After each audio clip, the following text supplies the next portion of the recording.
Boa noite, estamos na TV Web Luz Crística, no www.luzcristica.com/online.htm. Este programa é gravado ao vivo, no dia 15 de novembro de 2010, segunda-feira. Estamos em Portugal, mas os encontros são transmitidos pela TV Web Luz Crística, ao vivo, todas as segundas, independentemente do lugar onde nós estejamos, e eles permanecem gravados para ser vistos ou revistos por vocês durante a semana, o mês e tudo mais, certo?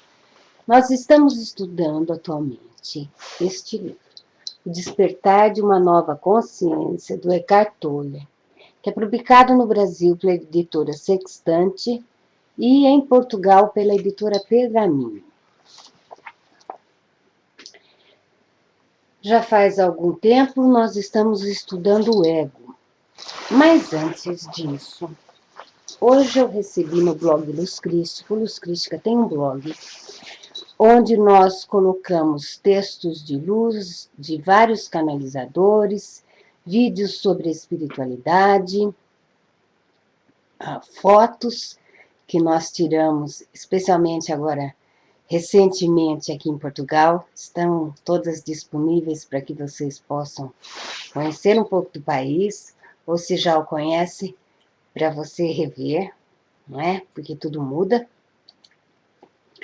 Mas eu gostaria de falar um pouco sobre a lei da atração, que foi um post que eu coloquei no blog no dia 10 de novembro. O post é a unidade de toda a criação, canalizada por Michele Coutante, através, que foi canal do Arcanjo Miguel, nessa canalização. Então, eu gosto muito quando as pessoas participam e têm ideias diferentes, para que nós possamos conversar sobre isso. Como a gente sempre fala, não existe certo e não existe errado. Existem maneiras de ver as coisas. Mas como esse comentário é bastante interessante, e eu também fiz um comentário em resposta dele, porque eu achei que a ideia dele era boa, e foi respondido, mas eu vou ler o comentário dele agora. Então foi postado este artigo, canalizado pelo Arcanjo, não é? E a pessoa escreveu assim: vocês falam em paz interior porque têm uma vida boa, um bom emprego, saúde, um bom carro, boa comida, muitos amigos, família, etc. Mas se forem perguntar a um pedinte que anda a passar fome em qualquer parte do mundo, devido ao egoísmo humano, e não temos nada de divino em nós, ele vai te dizer que dentro dele só existe mágoa, angústia, revolta, tristeza e desespero. Essas teorias da nova era, da lei da atração, é só uma desculpa para não ajudar os outros. Com o poder de Deus, saímos de qualquer situação difícil. Que Deus. Muito bem. Esse foi o comentário da pessoa. E eu gostaria de fazer o meu comentário a respeito do comentário dele. Ele diz que nós, de uma maneira geral, falamos da lei da atração,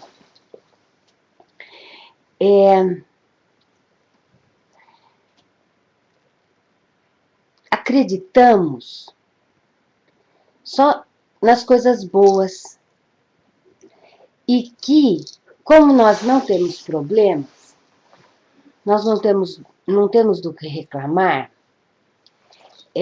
isso poderia ser meio falta do que fazer, não é? Foi o que eu entendi. Porque efetivamente existem pessoas que estão passando dificuldade.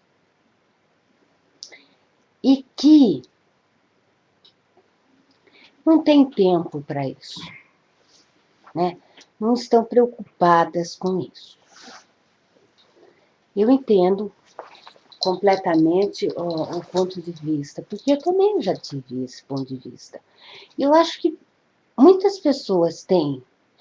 E o legal do ser humano é poder ter pontos de vistas diferentes. Nós somos livres pensadores. O que eu não concordo é quando esses pontos de vistas promovem um embate, uma guerra, para que se chegue a um certo ou um errado.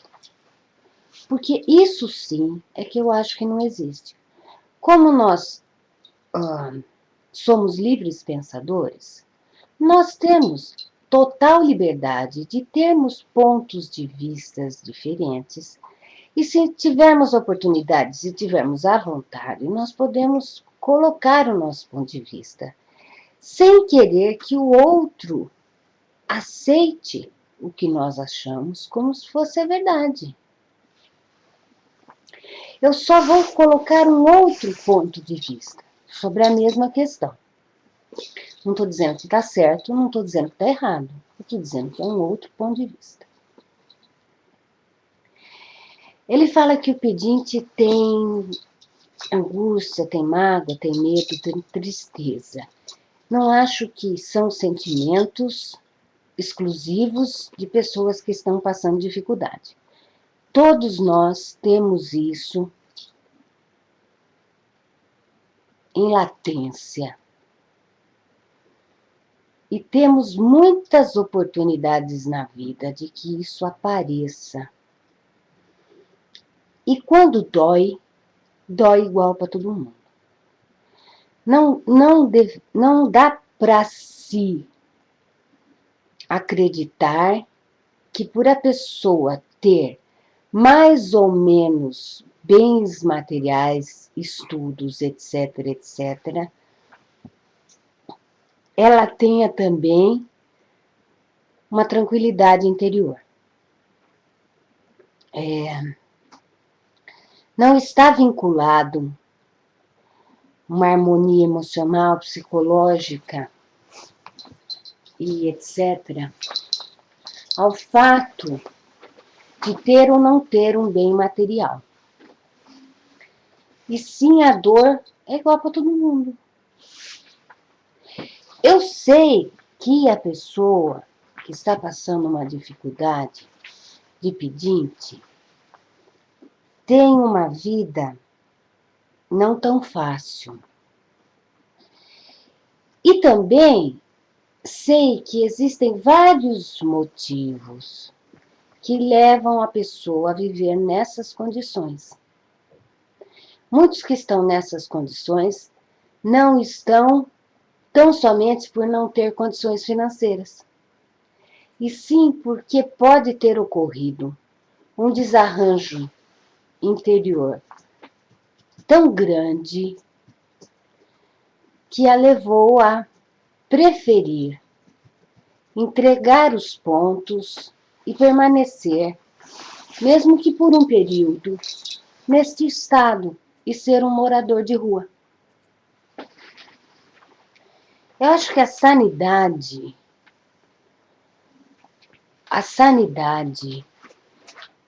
mental, emocional, é que acaba levando a pessoa a viver em umas condições dessa de pedinte. E não necessariamente a privação.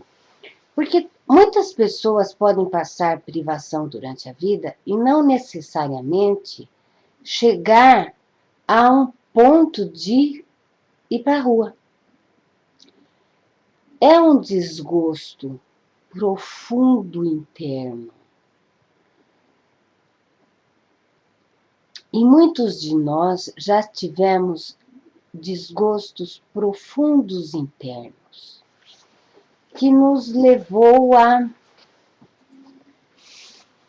chegar bem próximo, ou se não mesmo desistir.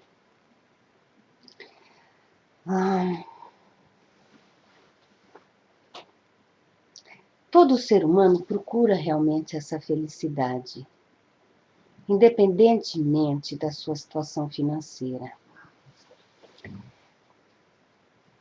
O financeiro também é uma das portas que nos pode deixar bem ou mal. Mas, se começa uma quebradeira na nossa vida, eu acredito mesmo que é para que nós nos desvinculemos de achar que nós somos aquilo que temos ou não temos.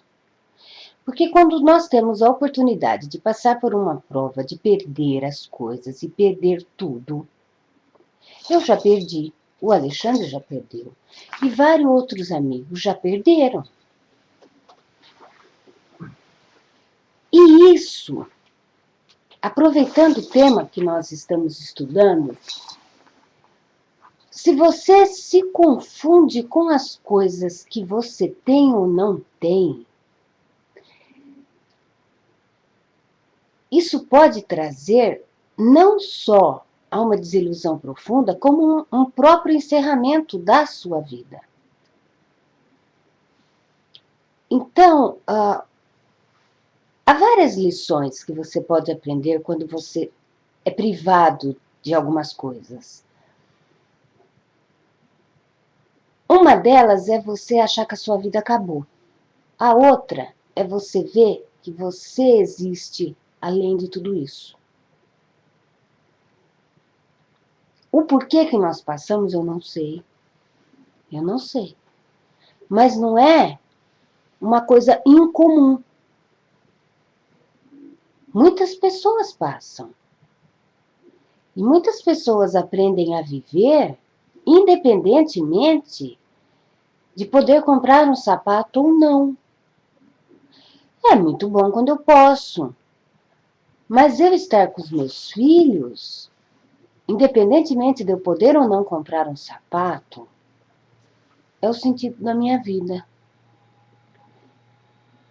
Não nos mesclarmos as coisas aos estudos, às propriedades, a ponto de acharmos que a nossa vida só tem um sentido se nós tivermos ou não essas coisas. Isso é conosco. Agora, nós reconhecermos que uma pessoa que está numa situação de pedinte, está numa situação difícil, eu acho que é muito legal. Mas usarmos as pessoas como desculpa para não nos melhorarmos e melhorarmos a vida em torno de nós, eu acho uma falta de respeito pela pessoa.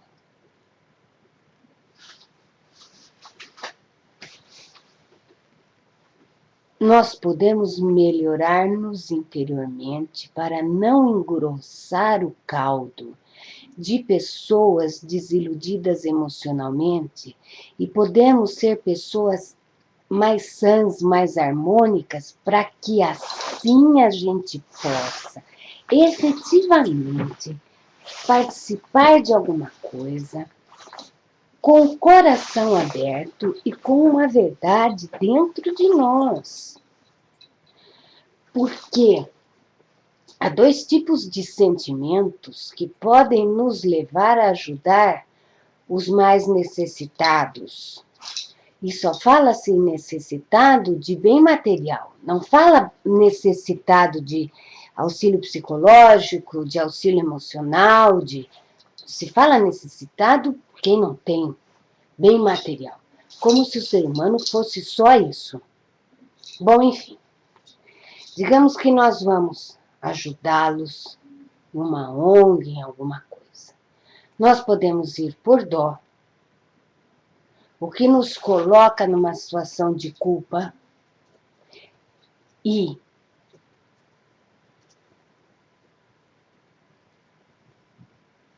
que então somos melhores.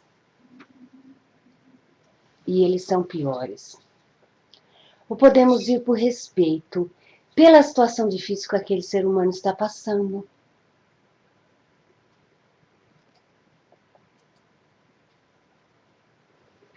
Porque usamos essa falta de recurso material para que nós nos sintamos melhores e eles piores, e as nossas relações são com base em dó e não com base em respeito à dor que o cara está passando. Uma dor que não é exclusiva dele, é uma dor que mora dentro de nós todos. Então, essa desculpa para nós não nos melhorarmos e não convivermos de uma maneira respeitosa com quem está passando dificuldade, podia ser revista. Porque se nós temos dó, nós não temos respeito. Respeito é uma coisa assim, se você encontrá-lo, pelado ou vestido, é o ser que mora dentro dele que você respeita.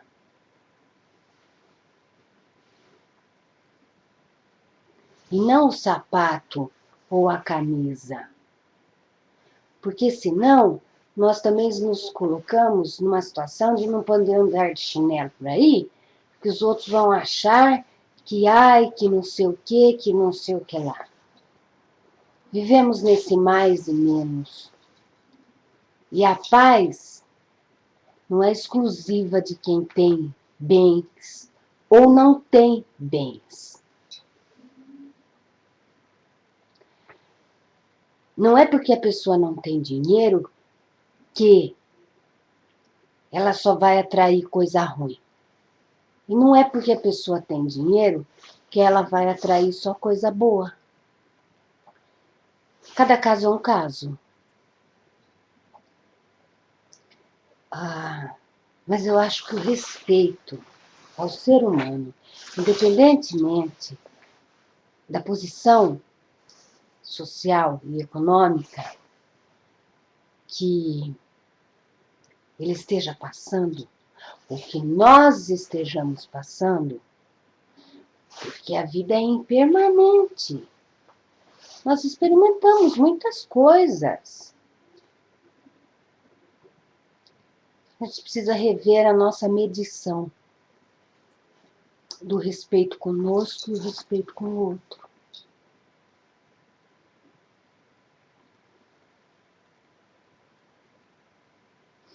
A Vera está colocando assim. Eliana, mudar a mente quando se passa por período muito longo de queda continua e tudo escapa do seu controle e você entrega. Desculpe, tudo escapa do seu controle e você só vê as dificuldades, menos vendo o lado positivo da queda, você entrega. Olha, a única coisa que a gente aprende quando está tudo sendo privado é entregar. É entregar. E é entregar, mas quando a gente não entrega, é uma ilusão que nós temos. Meu, se nós estamos doentes, nós queremos ficar bem, mas eu entrego a Deus. Porque não adianta brigar com Deus por causa disso. Se nós temos que ir, nós vamos em paz.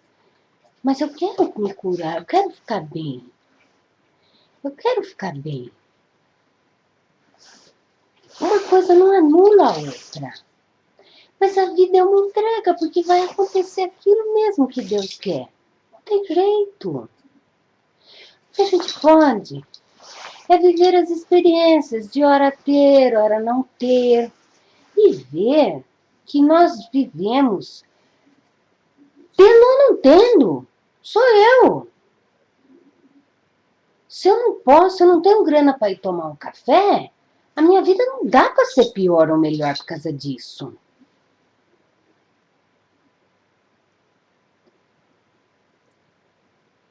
Porque é o Estado. eu sei que não é agradável quando a gente está medindo o que nós somos pelo que temos. Mas eu também não tenho dinheiro para ter um iate. É uma privação. Eu não quero iate nenhum, dá um trabalho. Eu não quero nem casa de praia, não tenho, essas coisas dão muito trabalho. O meu negócio é fazer um bate-volta na praia, vai cedo, pega a praia, come, bota a criançada dentro do carro, volta para casa. Isso eu acho ótimo. Mas uma casa de praia, tô fora. Mas entendam que existem pessoas que podem entender que por não ter uma casa de praia e todos os vizinhos terem, a minha vida está muito sem graça. Então, é o que vai dentro dela. É uma doideira, não é? Boa noite, meninas. O pessoal está entrando no chat agora.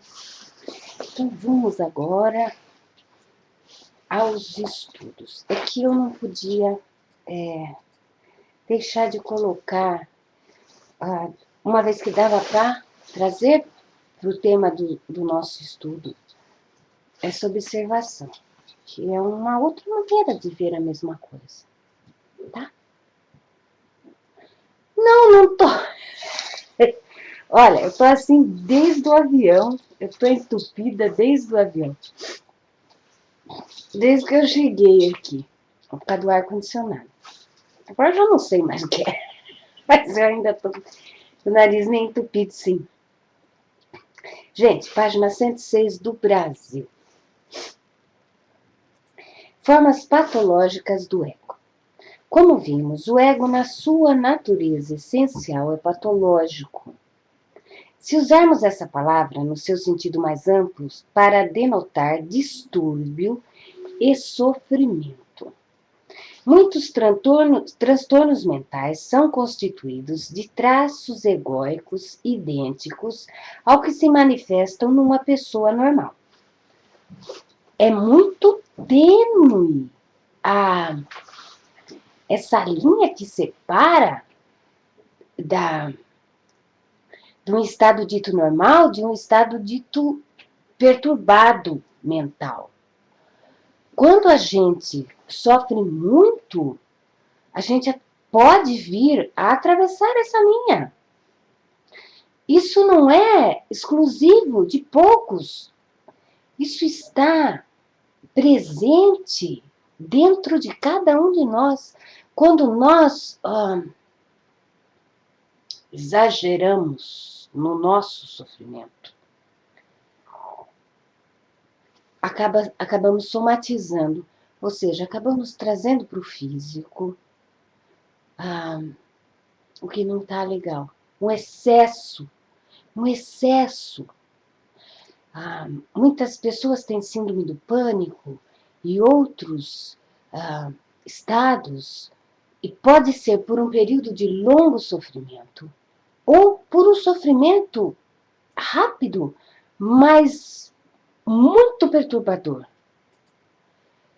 Por exemplo, quando caiu as torres nos Estados Unidos, muitas pessoas, devido ao excesso, mas ali foi um excesso rápido, do emocional, vieram a ter síndrome do pânico. Ultrapassou a linha do aceitável interno dela. As pessoas são diferentes. E existem aqueles que também têm síndrome do pânico, mas em virtude de um sofrimento prolongado. Não é? Então existem essas duas, dentre outras, acredito, mas essas duas que eu conheço, opções, oportunidades de desenvolvermos algum tipo de distúrbio, de ultrapassarmos a tênue linha entre a sanidade e um distúrbio. isso não é exclusivo de ninguém, isso existe desde que o mundo é mundo. Se vocês fizerem uma retrospectiva dos seus parentes, vocês vão descobrir que o seu avô, o seu bisavô, tataravô, tinha algum distúrbio, vamos chamar de distúrbio, né, para a gente entender o que nós estamos falando, nós estamos nos referindo. Algum distúrbio emocional, mental, psicológico, que hoje em dia a ciência tem condições de, inclusive, não só identificar, mas propiciar um tratamento adequado. Muitas pessoas antigamente eram submetidas a um período de estresse emocional, ou por ter muitos filhos, muitas responsabilidades, o que não varia muito do agora, mas agora nós temos a chance de verificarmos que nós estamos enfiando os pés pelas mãos, que não estamos tendo uma pausa, não é? E que isso, o organismo, está sinalizando que nós não estamos no nosso ritmo, ou pelo menos o mais próximo possível dele. Muitos transtornos mentais são constituídos de traços egóicos idênticos ao que se manifestam numa pessoa normal. A diferença é que, no caso do doente, eles se tornaram tão pronunciados que a sua natureza patológica fica óbvia para qualquer um, menos para a vítima. Ou seja, a pessoa não acha que tem algum distúrbio, porque ela de fato é assim, já veio assim, sempre se manifestou desse jeito. Agora, eu achei essa frase muito interessante, que o louco nunca acha que está louco, e que as pessoas que têm um padrão dito normal, não é? Que esse normal também varia muito. O que é normal para mim é muito anormal para outros e vice-versa. Então, o que tem lá um padrão, se ele variar, ele vai se estranhar e vai falar, mas meu, parece que eu tô doido, não é? Aí é quando o normal de um doente mental é aquele estado, é dele, é ele. Não quer dizer que seja bom, não quer dizer que seja ruim, quer dizer que se manifesta desse jeito. Então, nós nos manifestamos de uma determinada maneira e quando isso varia em nós identificamos com aquela aí, alguma coisa estranha, não era assim. Por exemplo, muitas pessoas normais contam determinados tipos de mentiras de tempos em tempos para parecer mais importantes e especiais e para realçar sua imagem na mente dos outros. Mentem sobre quem elas conhecem. Ai, gente.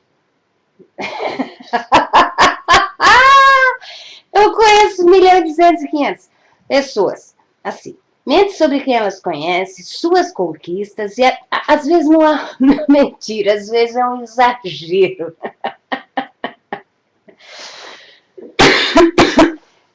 Acentua muito, não é? Exageradamente. Mente sobre quem elas conhecem, suas conquistas e habilidades, bens e qualquer outra coisa que o ego use para se identificar. Alguns indivíduos, porém, motivados pela sensação de insatisfação do ego e sua necessidade de ter ou ser mais, mentem de maneira habitual e compulsiva. Então, não é de vez em quando, é um estado de sempre, não é? Mas, olha, observem, é uma pessoa que sente dor.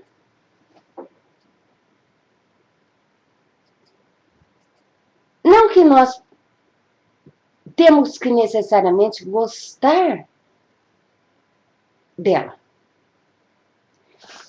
Se você não gosta muito de mentira, você não precisa ser amigo, não é? Mas há de se observar e se ter respeito pela dor que ela sente, pela insatisfação. Porque é igual em todo mundo, não é? Só que tem uns que mentem e outros que não. A maioria das coisas que dizem sobre si mesmo, sua história, é uma verdadeira fantasia, uma obra de ficção que o ego cria para se sentir maior, mais especial. Sua autoimagem grandiosa e inflada pode às vezes enganar os outros, mas não normalmente por muito tempo. A maior parte das pessoas logo a reconhece como uma completa invenção. A doença mental chamada esquizofrenia paranoide ou paranoia é essencialmente uma forma exagerada de ego. Em geral, ela consiste numa história ficcional que a mente inventa para dar sentido a um persistente sentimento subjacente de medo. O elemento principal da história do portador deste mal é a crença de que determinadas pessoas, algumas vezes um monte de gente, ou quase todo mundo, estão tramando contra ele, ou conspirando para controlá-lo ou matá-lo. Isso realmente já é um distúrbio bem acentuado, não é? Como a história costuma ter coerência lógica, por vezes faz com que os outros também acreditem nela. Há casos de empresas e países que têm sistemas de crenças paranoicos na sua própria base. O medo e a desconfiança que o ego tem das pessoas, sua tendência a enfatizar a alteridade, concentrando-te nas falhas e tornando-as a identidade do outro, concentrando-se nas falhas e tornando-as a identidade do outro. A gente só vê aquilo que no outro, aquelas falhas que nós identificamos. Então, carimbamos a pessoa de tal maneira.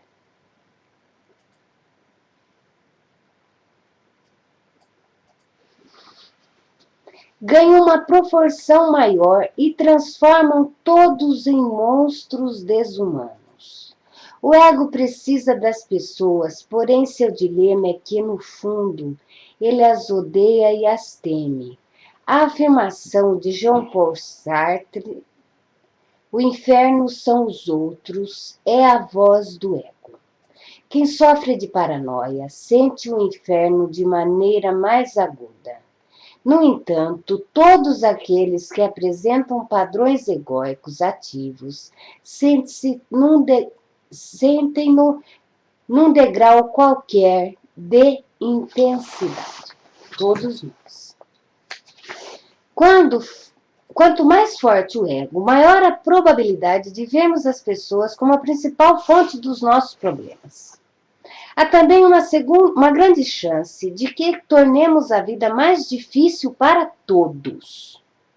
Mas é claro, olha, isso é o nosso início do comentário que foi feito. Olha,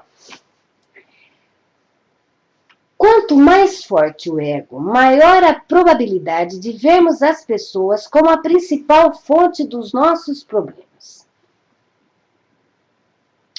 Há também uma grande chance de que tornemos a vida difícil para os outros. Então, o problema da minha vida é que o meu irmão não tem. E eu também não me melhoro e não melhoro ele.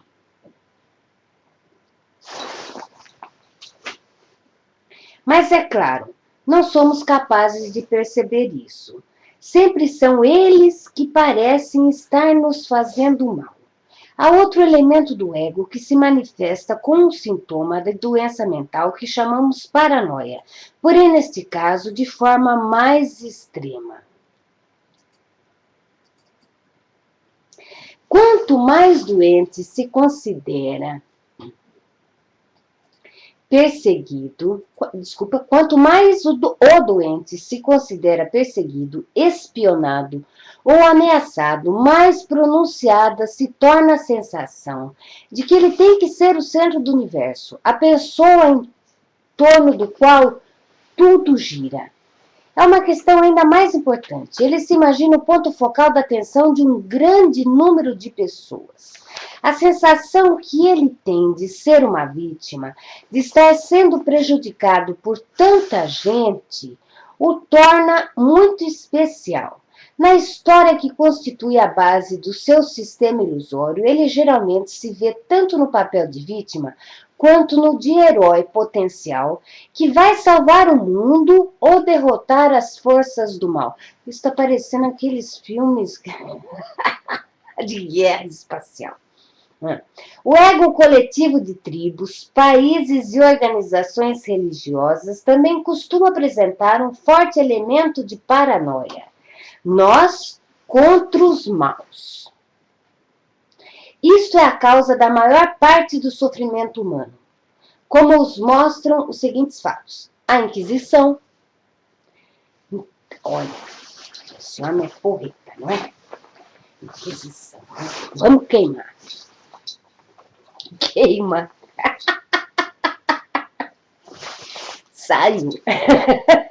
Mas na Inquisição se queimava. Se queimava os bruxos, se queimavam os diferentes. Com base em que tipo de normalidade? Com base no interesse pessoal e particular de não ser atrapalhado, não é?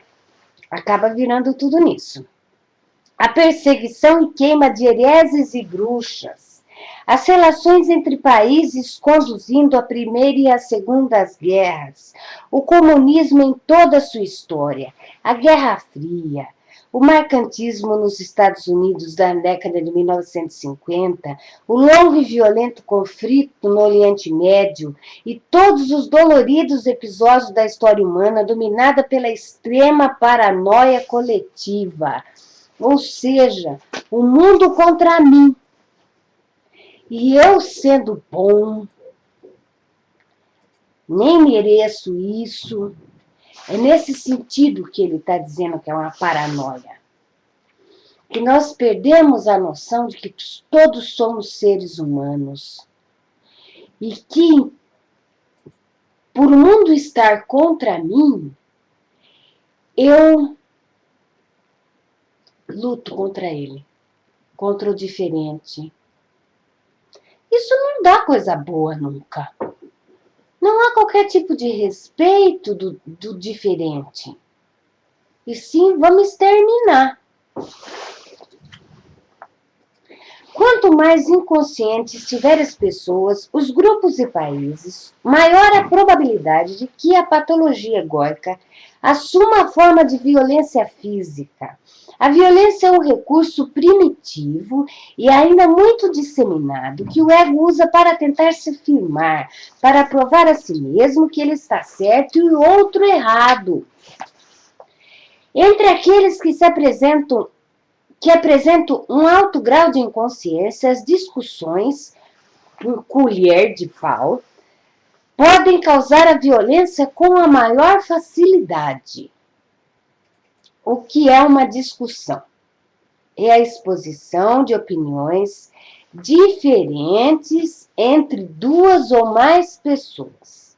Cada uma delas está tão identificada com os pensamentos que constituem seu ponto de vista que essas formas de pensar se cristalizam em posições mentais que são investidas de uma percepção do eu. Ou seja, eu, Eliana, me identifico com a minha atual, porque isso muda o jeito que a gente pensa sobre o mesmo assunto durante a nossa vida muitas vezes. Temos essa liberdade de mudar. O que pega é que cada vez que a gente muda, nós arrumamos confusão com quem pensa diferente. Mesmo que você tenha levado algum parente seu a pensar há pouco tempo igual a você, se você muda de opinião, ele já não pensa igual a você. Aí é a confusão certa. O negócio é a falta de respeito. Podemos ter opiniões diferentes. Tão somente isso.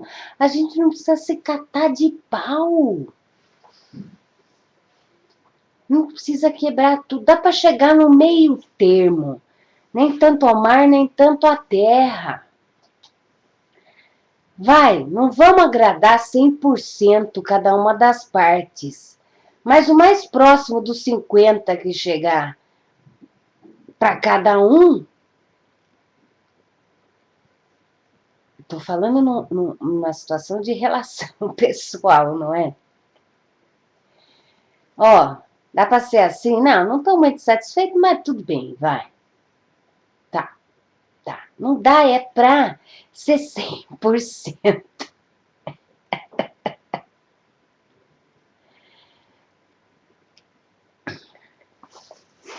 Ó.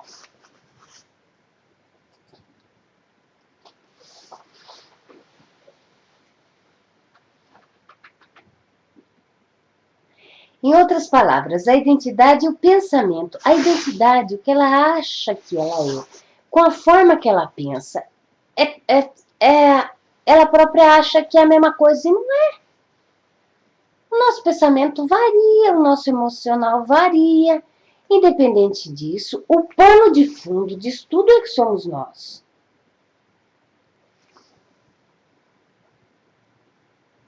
Quando isso acontece, isto é, sempre que estamos defendendo as nossas opiniões, que são formas de pensar nossas, sentimos e agimos como se estivéssemos protegendo o nosso próprio eu.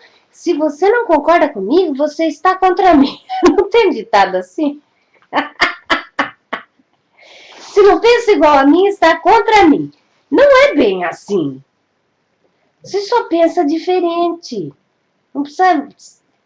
Não é tão pessoal assim. Dá pra gente pensar diferente, dá pra vida ser melhor, dá pra ser mais light, dá pra parar de arrumar confusão dentro de nós, porque dá um vulcão aqui dentro, dá uma azia, uma inconstância, um negócio ruim que vai subindo e vai descendo.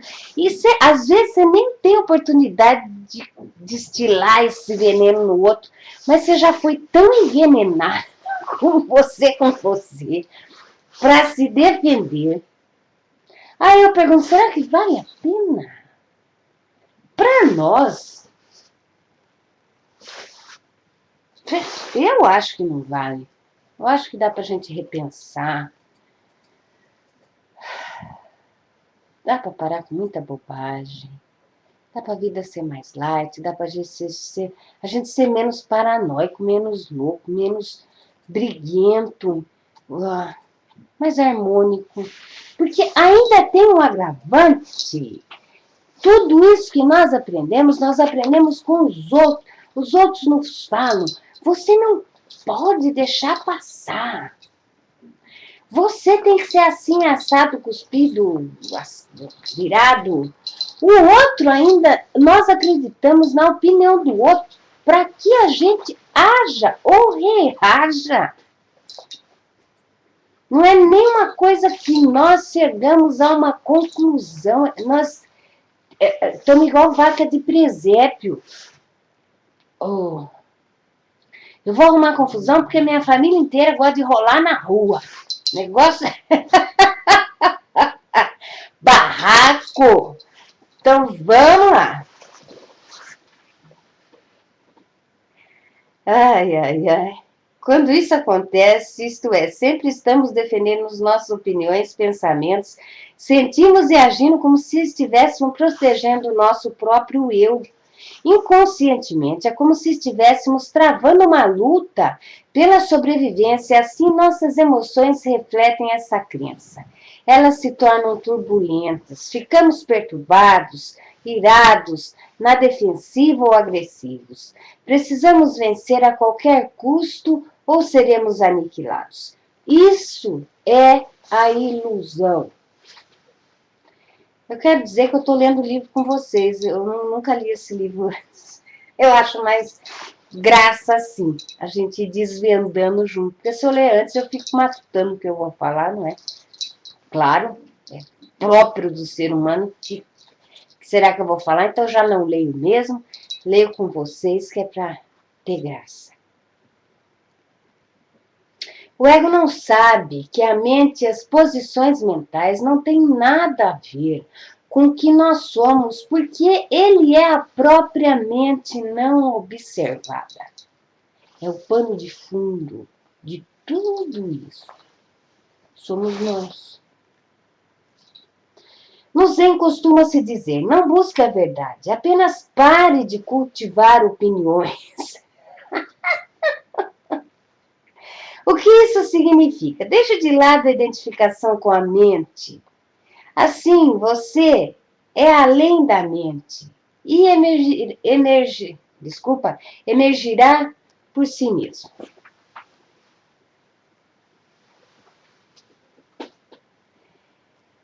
Ui! Algum comentário, meninas? Beijo, Maísa. Depois a gente se fala.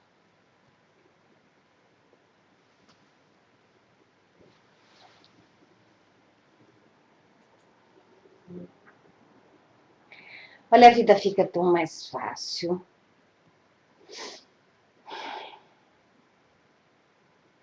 É um outro ponto de vista. Tão mais leve do que toda essa preocupação do nosso dia a dia, da nossa loucura mental, das nossas ilusões. É um outro ponto de vista que nós podemos trazer para nós.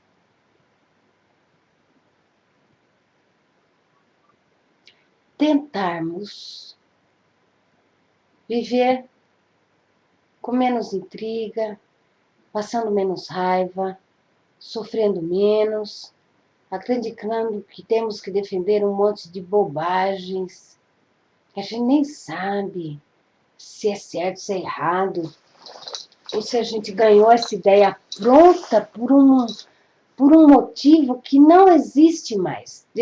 Por exemplo, a nossa família em uma determinada época pode ter passado por uma dificuldade, por uma situação que fez que uma crença se instalasse para evitar aquilo ou para resolver aquilo. Só que essa situação já pode nem existir mais. Já podem ter inventado vacinas, remédios, outros tipos de soluções. Mas isso continua sendo passado para os descendentes como uma verdade já desatualizada. Ah, desculpe. Então nós podemos ver. Se não podemos viver de uma maneira mais tranquila. A Célia escreveu Santinha. Aí a Vera escreveu saúde. Não vou poder deixar de fazer esse comentário. Porque no Brasil, quando a gente espirra, o pessoal fala saúde, não é? E aqui em Portugal, que nós estamos aqui, quando a gente espirra, e eu e o Alexandre temos espirrado bastante, aqui eles falam santinha para as mulheres e falam santinho para os homens. E como a gente também agradece saúde, aqui a gente também agradece. Obrigada. É um outro costume, né, amor? Eu sei que eu tenho escutado muito santinha. Aí eu perguntei a isso o que era. E a Isa é brasileira, só que mora em Portugal há mais de 20 anos, né? 25, sei lá quanto tempo a Isa está aqui.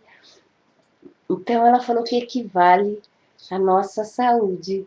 Então vocês viram que a Vera escreveu saúde e a Célia de Portugal escreveu santinha. Que é um cumprimento de que quer que a pessoa fique bem. Não é legal? É o diferente? Muito obrigada às duas. Hoje mesmo a gente saiu na rua, ali espirrou, quase acabou com o mundo com o espirro. Aí passou uma senhorinha e falou, Santinho, você ouviu, amor? Eu vi, eu pensei que ela estava desejando que o Santinho me levasse. Ai, bobão. Aí ela já tinha explicado. Santinho, que te leve! Santinho! Santinho!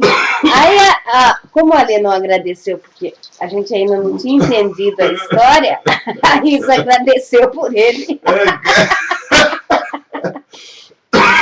É muito lindo. Então, os portugueses falam Santinha ou Santinho e os brasileiros falam saúde. Quando a gente dá esse espirro que quase o nariz acaba. Gente, estou muito feliz por vocês participarem, estou muito mais feliz por nós podermos juntar os dois continentes, nós falamos a mesma língua. São pessoas muito queridas, eu não as conheço todas pessoalmente, mas uma hora, se Deus quiser, a gente vai se encontrar. Mas podemos estar, Brasil, Portugal, unidos assim, de coração, num grupo de estudos, e as meninas se dão tão bem, que eu fico encantada e realmente é um grande prazer para mim poder vivenciar essas duas culturas e mais, rompermos os limites de palavras diferentes, de línguas, de crenças. Nós temos um motivo para nos reunirmos às segundas, que é nós ficarmos melhores, nós ficarmos bem. E é muito legal quando a gente se encontra, porque são de fato muito carinhosos e todo mundo que eu encontro fala do pessoal do chat. Quem participa do chat pergunta do outro pessoal do chat se eu já encontrei. Encontrei com a Fernanda no Porto, a Fernanda Portugal, tirei foto e vou colocar a foto dela, que eu ainda não tive tempo. É como se as meninas do chat já se conhecessem. Eu vou colocar as fotos do Porto. Acessem o blog Luz Crística, que é o www.luzcristica.com/blog. Vocês vão ver as fotos do pessoal do chat, aqueles que nós já encontramos, né? E logo mais à frente, aqueles que vamos encontrar ainda, para que vocês possam se conhecer. E eu convido a todos, e que quem não entra no chat, que entre, para a gente conhecer, porque eu encontro tanta gente que fala, olha, eu assisto, mas eu não entro no chat. Mas entre! As meninas são gracinhas, são fofas. E outros, tem muita gente fofa que não participa do chat. Não é, Lelê? A gente fala, mas entra. Olha, gente, muito obrigada. A semana que vem, ainda estaremos aqui em Portugal, mas o tema é trabalho com a sem a influência do eco. Vamos voltar para o Brasil no dia 2 de dezembro. Então, até lá, os nossos programas continuam sendo às 20 horas de Portugal e às 18 horas do Brasil, porque estamos num fuso horário de 2 horas somente de diferença. Porque estamos com o horário de verão no Brasil e com o horário de inverno em Portugal. Então, caiu 2 horas a nossa diferença. Tá bom? Então, fiquem com Deus. Muito obrigada. Até segunda-feira, se Deus quiser.